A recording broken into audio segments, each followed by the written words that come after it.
जोहर गे को ये नवा भिडियो सामान को सगुन दाराम तो तेहनी इन हेज आकान ताबोना पाठक भवन शांतिनिकेतन पाठक भवन जहाँ रे गिद्रे को दारे बुटे रे दुड़ुब कते को क्लासा तो ओंडे गे तेहनी उदुग आबोना जे ओका लेका कते ओका लेका दुड़ुब कते को क्लासा और चे चे को मेना नोडे घंटा तला को उदुग आबोना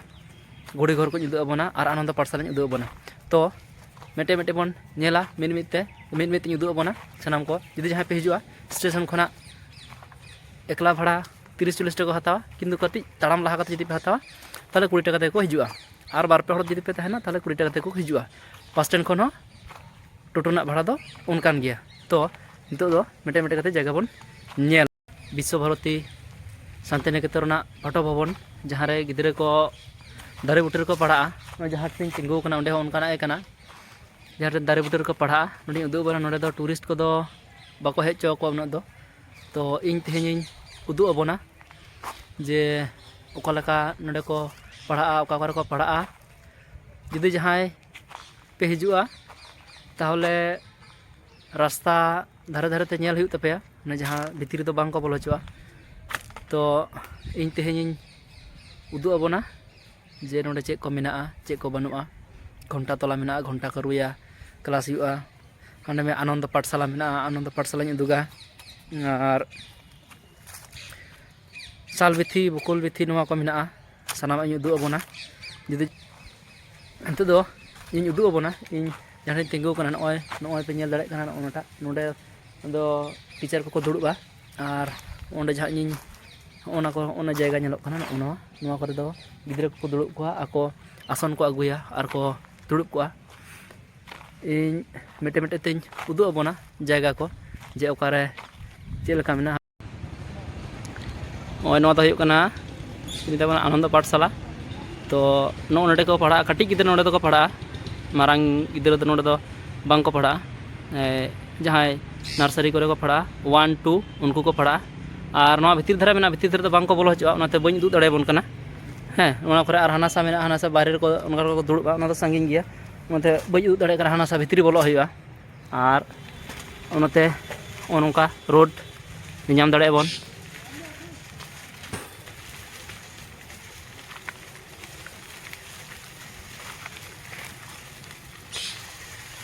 नोडे को मेता सालबिथी सारजम दारे मेना तो सालबिथी ओंडे अम्रकुंजो ओना सदा अम्रकुंजो और हाने हानासा मेना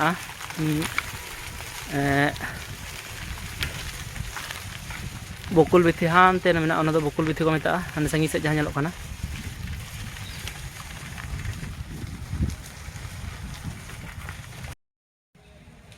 होय नोडे दो हुयुग कना नोडे घंटा तला को मेता नोडे घंटा को रुया जखन क्लास हुआ ओना घंटा को रुया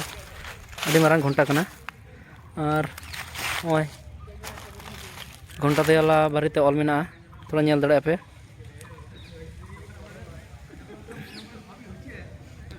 जुदी जहाँ पूरा पे पढ़ाओ ताले कटी पॉइस तबन पे और नेल तबन पे नोय नोना करे क्लास हुआ जखन दाग जरोया जखन दाग जरोआ उन समय नोना करे को क्लासा और ओनाटा उसूल गया जहाँ ओना तखना गुड़ी घर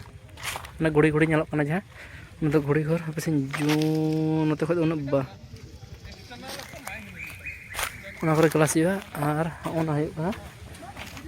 घंटा तला उनते खना भागी बांग हिजुग कान तहना नोते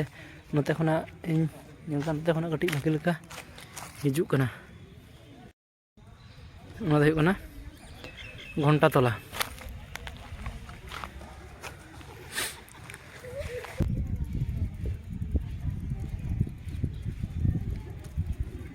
जखन दाग को जरोआ उन समय दो नवा करे को क्लासा नवा हुयुग कना घड़ी घर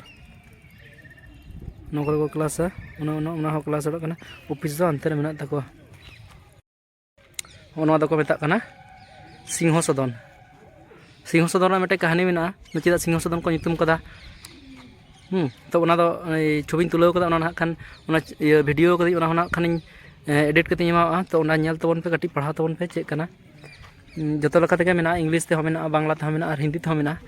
जहाँ पे मने जहाँ लगाते उनकाते सुविधा पे बुझेगा पढ़ा तबन पे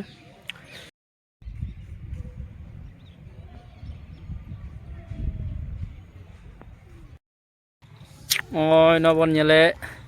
नोनका नोडे क्लास को करा जहाँ कौन जहाँ नोडे टीचर को दुड़ुबा और नोकरे आसन अगू कते जहाँ गिद्रा को मेना को स्टूडेंट नोडे को दुड़ुबा और को क्लासा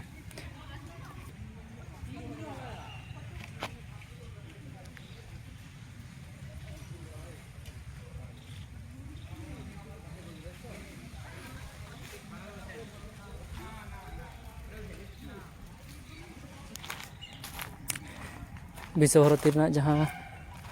डिग्री कोर्स कमप्लीट लेनखान नोडे प्रधानमंत्री को राज्यपाल को हेज कते नोडे कन्वोकेशन हुआ नोडे डिग्री को एमा कोआ छातीम साकाम को चाला को स्टूडेंट तो ओना दो नोना जगह कना जहाँ रिन सेनोक कना नितो उदु अबोनी ओना स्टेज जहाँ हुआ उन समय नोडे तो दमे भीड़ को आडी हर को जावरा को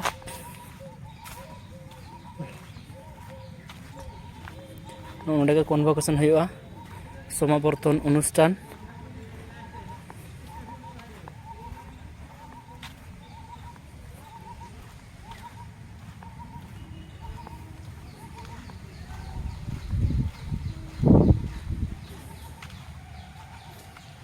ओनमाटा स्टेज रे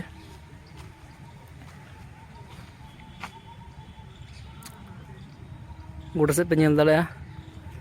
खाली उल दारे को मेना ओय ओय नोदा हुई शांति निकेतन गृह नोडे ताहें लेना नोडे रवींद्रनाथ गुरुदेव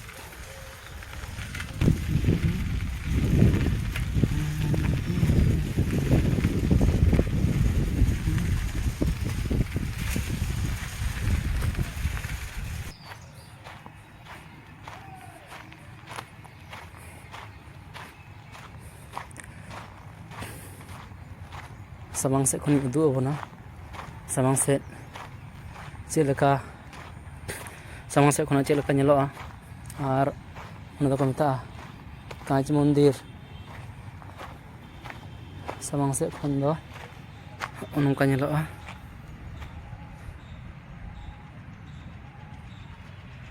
उदू अबोन कनी हेपे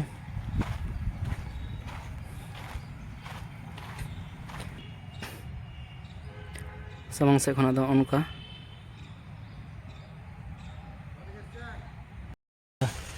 चेक लेकाना नय नोआ दो हुयुग कना छातीम तला नोआ दो सामांग से दो बांग कना सामांग से खनि उदु अबोना ना सामांग से चला तबना